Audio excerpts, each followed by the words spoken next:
Let's make a yoke. Now this is going to be an abbreviated tutorial. There will be a full tutorial and a full pattern release for this sweater available hopefully soon. But today we're just going to do a quick tutorial for the yoke. Now you can use whatever yarn you want. I'm using a size 3 bamboo yarn and my hook is a 4.25 millimeter hook. There are two ways to start this raglan. The first one is just a traditional chain with a row of single crochet. To do this, you're going to make a slip knot and then chain in multiples of 4. The length of your chain can be whatever length you want. This is your own personal raglan. It's designed to hang over your shoulder, so just make a long enough chain so that you have a little bit of an overhang over your shoulders. So any multiple of 4 in that. After that, you would chain 1 and single crochet in every stitch. And that would be for your second row. Now, the second method you can use is you would make your slip knot, and then you're going to chain 2. And this is a chainless foundation. So you're going to skip that first stitch and you're going to insert your hook into the second stitch and pull up a loop. So you'll have 2 loops on your hook. You're going to yarn over and pull through the first loop and then yarn over and pull through the remaining 2 loops. From then on, you're going to crochet into the next stitch from your hook. Yarn over, pull through 1, and then yarn over, pull through 2. So I'll just keep it rolling for a little bit so you can watch how I'm making the stitches. But you're going to repeat this until the length of your chain is, again, something that hangs a little bit over your shoulder. We can talk about measurements and then how to calculate the length of your chain in the full length tutorial, which will be available hopefully soon. All right, so this is what your foundation-less chain is going to look like once you're done. For the rest of at least the yoke and the body part of the sweater, or the main part of the sweater, I should say, we're going to use a 2-row repeat. So you're going to do a row of chains, and then you're going to do a row of these little clusters, which I'll show you how to do here in just a second. So to set up your very first row, so this is the first row of our 2-row repeat, you're going to need to close the round. So just make sure that your initial chain isn't all twisted up. And you're just going to insert your hook into the stitch as you saw, pull up a loop, and then just single crochet it closed.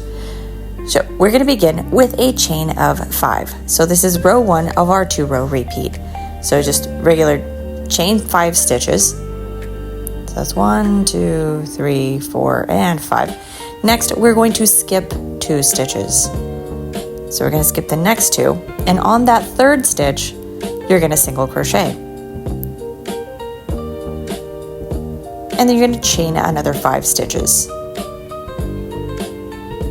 We're going to skip 2 stitches, and on the 3rd stitch, we're going to single crochet. And you're going to repeat this throughout the rest of the round. So it's just chain 5, single crochet on that 3rd stitch. When you finish your round, it'll look a little like this, only, much bigger. All right, so at the very end of the row, you could end up with 2 stitches, you might end up with more. Kind of play with it a little. You're going to still do your chain 5, and you're just going to single crochet in the first stitch of the chain. You may end up with more or less stitches in between for that skip stitch, but we'll go over how to correct that in the full length tutorial. Now for round 2 of our 2-row repeat, we're going to begin with a chain 2, and then in the chain space that follows, we're going to begin our little clusters. So you're going to yarn over, insert your hook into the chain space, and then yarn over and pull through 2.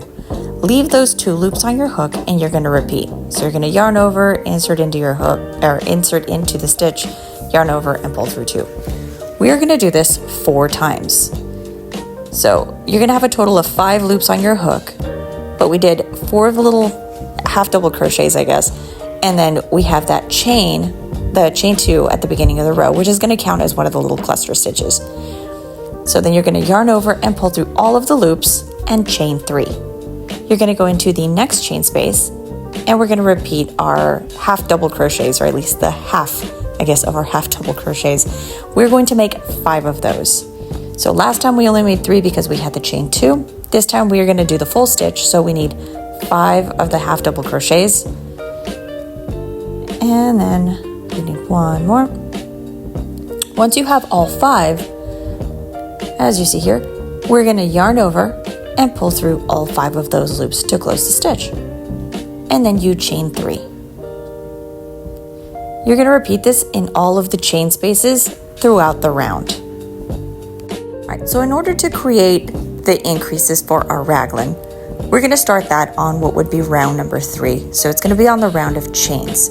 So once you finish your round of little clusters, you're going to begin your chain 5, and then you're going to start skipping into the chain spaces of between the clusters. So instead of skipping the 2 stitches, you're just going to crochet directly into the chain space.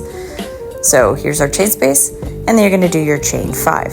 So to space out your increases evenly, there is a whole mathematical way to do this, and I will go over it in the full tutorial, but for this quick and dirty version, just space them out, kind of like how you see here with this raglan, where you have, or not this raglan, this yoke, excuse me, where you have a very clearly defined back side of the raglan, the front, and the 2 sleeves.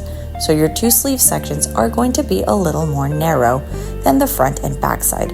Now, if you are a chestier gal, you're going to want to do a little bit more space in that front side of the raglan, just to be able to accommodate for the bust, as opposed to having all of those stitches in the back. But more on this, again, like I said, in the full tutorial.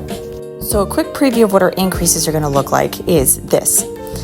So to do an increase like this, you're going to do your chain 5, and then you're going to find the stitch where you're going to do your increases and single crochet into the last part of the stitch.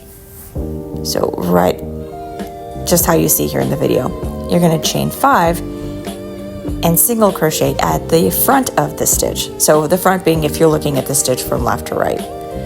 And then you're going to chain your 5, and you're going to single crochet into the chain space. So I'll show you again what that looks like here in just a second. So your increase is going to look like just a giant mess of chains, but it'll help you make the raglan, the turn part of the raglan, so you can actually increase it. So here you go. That's what that looks like. All right, and now for the rest of the row, you're going to continue with your chains. Do your increases on the remaining 3 corners, and then you're going to go back to using your cluster stitches. So when you know that you've ended the row, either you can use a stitch marker or you can just take a look at the chain.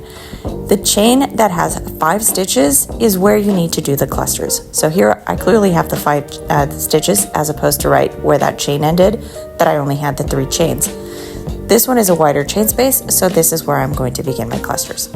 A stitch marker is super helpful for this, especially if you're a crocheter who's watching TV or something while you're doing this. Do yourself a favor, use a stitch marker to mark the end and the beginning of your rows. I guess the end or the beginning of the rows. We're working in the round, it's the same thing. Anyway, continue with your clusters, and that's your, 5 half double crochets, and then yarn over, pull through all of them, and your chain 3 until you complete your round. From here on out, you're going to repeat those same 2 rows. So it's the row of the chain 5 with increases, and then your row of the clusters. When you get to those increases into those chain spaces, you are going to crochet the clusters. So it's just the same as you would treat any of the other chain spaces. Now, when you know when to stop increasing and creating rows is when you fold your yoke over this way. Try it on. That is, if you're making this for yourself, go try it on. These corners on the front part of your yoke have to line up just below your armpit. So just make sure that you have enough space so that it comfortably fits across your chest, so from one armpit to the other, and that's when you know your yoke is done. We'll do another tutorial here soon, and then we'll cover how to do the rest of the trunk part of the sweater, and then I'll do another mini tutorial for the sleeves. To find more crochet tutorials and patterns, you can go to my website, modebespoke.com, or you can find me on YouTube.